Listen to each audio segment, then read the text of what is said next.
এই দেখো গাইস, আমি ব্লগ করছি আর এখন বাজে ঘড়িতে রাত 10টা।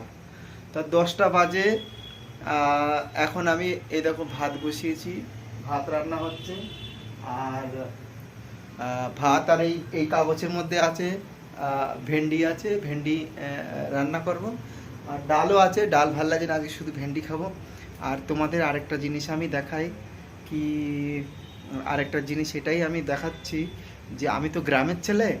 তা যতই আমি বোম্বে শহরে থাকি না কেন, পুনা শহরে থাকি না কেন, কিন্তু আমার মানে আমি কিন্তু গ্রামের ছেলে, হ্যাঁ। তাই আমি বাগান হাঁকতে পছন্দ করি। আমি বাগানে মানে রাত্রিবেলা যখন রাত হয়, আমার ঘরের সামনে একটা বাগান আছে।